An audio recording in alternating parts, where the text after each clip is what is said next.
Welcome to Market Outlook. Markets have turned highly volatile this year.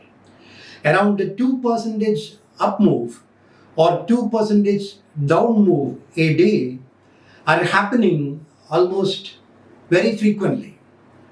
This is very different from the market structure of 2020 and 2021. From April 2020 to November 2021, markets staged a one-way rally. It was a one-way rally in Wall Street as well as in Dalal Street. This one-way move in the market has ended. The markets have turned highly volatile, and this volatility is likely to continue for some time. The market has turned volatile because it is responding to alternating bouts of selling and buying, triggered by negative and positive news.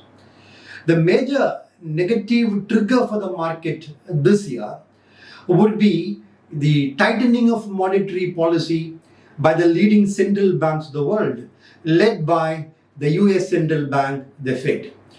Inflation in US in January has come at 7.5%. This is a 40-year high. In the Eurozone also, inflation is very high.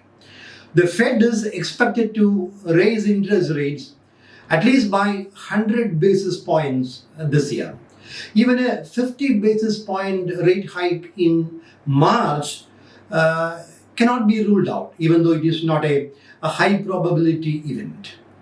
So when interest rates are expected to rise this year, that will be a negative trigger signal for the market. Rising interest rates impacts stock markets broadly in two ways. Number one, when interest rates rise, economic growth will be adversely impacted, and corporate earnings also will be consequently adversely impacted. Secondly, when interest rates rise, money will move from equity to bonds. So both these are stock market negative.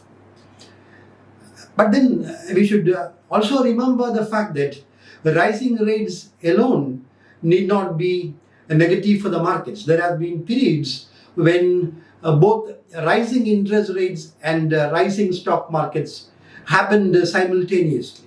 For instance, during the period 2003 to 2007, end 2007, in the US, the Fed raised interest rates 17 times by 425 basis points.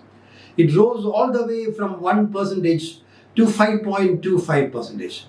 But during this period of monetary tightening, the stock markets rallied. The S&P 500 almost doubled from 830 to 1560. In India, the BSE Sensex staged a very spectacular rally from below 3,000 in 2003 to 20,000 by December 2007. So rising interest rates and rallying stock markets can happen simultaneously. We don't know what will happen this time. In 2003-07, both happened at the same time. That is, rising interest rates and rallying stock markets, because growth was very, very impressive. Globally, growth was at a record high. In India also, growth was very impressive, and spectacular returns from spectacular profits from the corporate sector happened during this 4-year, 5-year period. But a very important point of difference is that in 2003, valuations were very low, and low valuations facilitated a long-term rally. But now in 2022, valuations are high. By historical standards, valuations are very high, and therefore the further move from here, there is a danger of the markets falling into bubble territory as far as valuations are concerned. A very important positive factor in the market, which is imparting resilience to the market, is the active participation of retail investors. Globally, this is happening. In India, 3 crore demat accounts were opened in 2021. Our total demat accounts now stand close to 8 crores. And retail investor shareholdings have increased by 60% in 2021. So retail is participating actively. The same trend is visible in the US also. Retail is buying at every dip in the market. This is imparting a lot of strength to the markets. So what should investors do in these volatile times when the valuations are high and there are alternative bouts of selling and buying in the market? Now we are in a ferocious bull market, and bull markets can always surprise on the upside. So it makes sense to remain invested in this market. So remain invested in this market, but this is not the time for aggressive buying in the market. Don't invest in bulk in the market. Invest in a calibrated manner, invest systematically through the SIP route, through systematic transfer plans. That should be the ideal investment strategy. Also, it makes sense to take some profits and move some money to fixed income. In a bull market, that can always be done. Booking profit is never a bad idea. And when we remain invested, it is very important that you should be investing in sectors which have valuation comfort and earnings visibility.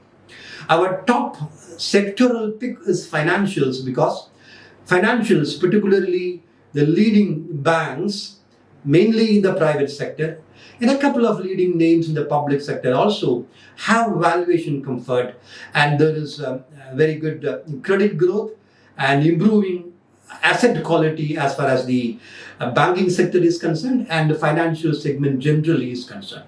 There is valuation comfort here. IT is the second preferred choice, but IT valuations are very high compared to historical standards. But there is a multi-year earnings visibility as far as IT is concerned. So it makes sense to remain invested in IT and to buy on declines. Also, construction is another segment where there is valuation comfort and earnings visibility.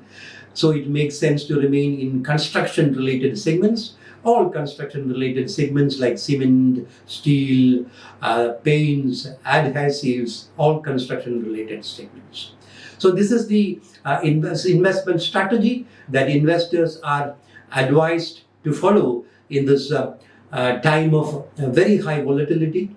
Manage this volatility through cautious optimism. Thank you.